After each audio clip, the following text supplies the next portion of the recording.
What's going on, guys? It's been a while. Moved houses, got the reef tank going again. It actually crashed twice since the last video, so the tank looks nothing like it used to. There's a minus 20 in there that is not the same minus 20.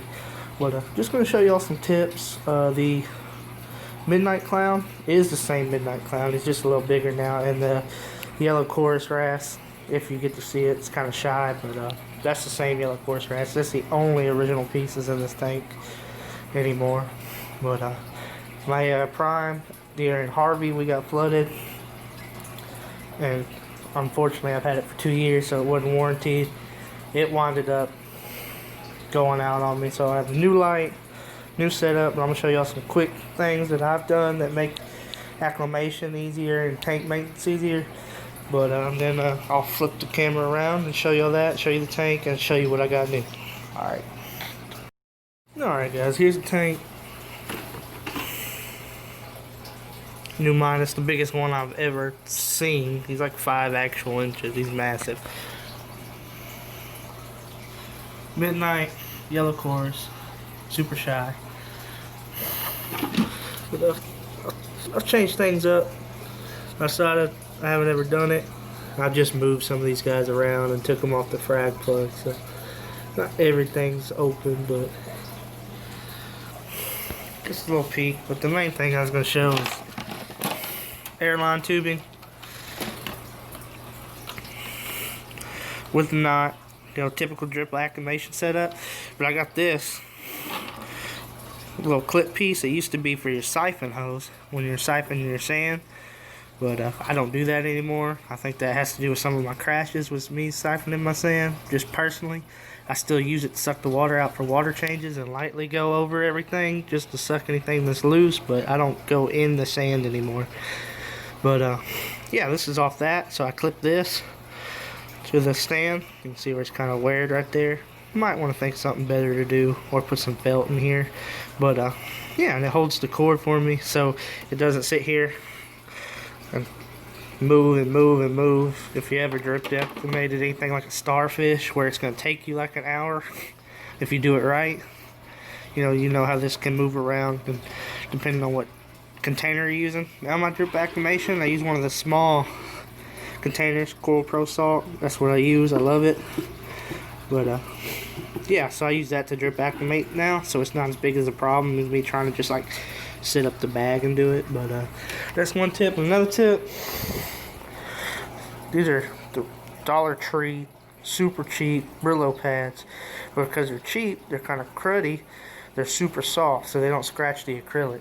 All the scratches on my tank are from me and a razor blade getting coralline algae off and not knowing what I'm doing. Lesson learned. King Pure Elite, I'm still using this. I haven't bought into the blue yet. I used it once. It's alright, I guess. Pellet of choice, New Life Spectrum, the A+A though. I don't know, I like it. It does all my tanks right. But what's going on? The reason I decided to make the video is, one, the tank's got some corals in it. It's up, it's been running, so I feel confident in it. And I went, you're probably not going to be able to see them. Oh, they actually got out of the bag. Huh. No, there they are. I picked up 2 emerald crabs. And I got a free snail. Petco just... I know Petco's not the greatest, guys, but my local fish store's well over an hour and a half away, so Petco's 30 minutes away. So sometimes I sacrifice. But so I got some bubble algae going on, and I want to nip that before it really takes off. I've kind of been ignoring it, and it's starting to pop up a little bit everywhere. But High Door Nano, my bad, and then a spin stream to the BioQ pump it comes with. So that's all the updates, really. Just oh yeah, Kessel A80 Tuna Blue is working amazing. Want to know my settings on that? There you go. And the way I do it is I have this zip tie that holds the cord down so it's not hanging all off in there. Haven't clipped it yet, but I need to.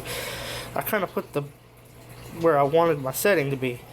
so that I could have some consistency. Since I'm not running a controller, I manually turn this on and off. I know it's not consistent. I'm gonna get a controller, but money and time, man. So right now I just line the line up with the zip tie.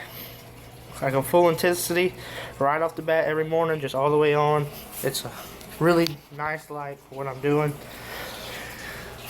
And I'm, for the most part, going to do Zoas everywhere. I might get a golden torch, but and I'm going to dabble in a little bit. This arch I just added, this arch going to the back I just added, but that's going to be for SPS. I'm going to try some acros once I get everything balanced and looking the way I want it. But for the most part, man, that's the plan. We'll see how it works out. But my Instagram's Flap29G. I do post a lot more there than I probably will on YouTube. I'm gonna try it out. I'm gonna try to post. I'll see what people say about it being off my phone. I'm not gonna invest a lot of money in it right off the bat. I'll just be honest about it. But I'll turn on the blues. Like I said, not a lot of stuff's open right now. But you can see some things. Yodas, no names. A mixture frag, so I have no clue what's on there. Some type of hornet, and then these green rainbows. Reverse rastas. No names. Have no clue, just bought it. And then Sunny D's back in the back. So that's the tank right now. I'll get back with y'all soon. A little peek. Got a 90. Most people that get back into reefing, you know, they plan on upgrading. They don't already have the tank they plan on upgrading to. But sister-in-law decided it was too big. I was like, absolutely, I'll take it. JBJ, compact fluorescence in there. The plan is to get 2 Kessels or 1. Oh, what are they called? The Hydras. Go in there. 20 long. Planning on going to a 40 breeder. Guppy tank. This is my girlfriend's tank. But lots of babies. There's 1 longfin Danio in there. Lots of pregnants. There's a lot of babies in here, but I don't know if I'll be able to get the focus on a baby. Lots of tiny, tiny babies in here. But doing good. All these guys with the real red tails, we actually bred ourselves. I'm not a breeder. That's just how they came out. There's a smorgasbord of what we thought was pretty. But some really cool ones, man. That kind of fire tail going on, but it's got the long fin trait, which I wanted. But it's also like a tuxedo with the what do they call that? Mosaic tuxedo almost on them. And we have a couple like that, so I'm really excited about those. This tank looks horrible, but it's a 55-gallon fancy goldfish. That's a 4. She's a show quality Aranda. She's really beautiful, but the tank's way too nasty. This is Caroline. I got her. I have no clue what she is. We're almost convinced she's a ping pong pearl scale Aranda mix, but she also has a fantail. I have no idea. You know, I know nobody was going to buy her. She's going to wind up dying in the fish store, so I scooped her, and she's turned out to be pretty cool.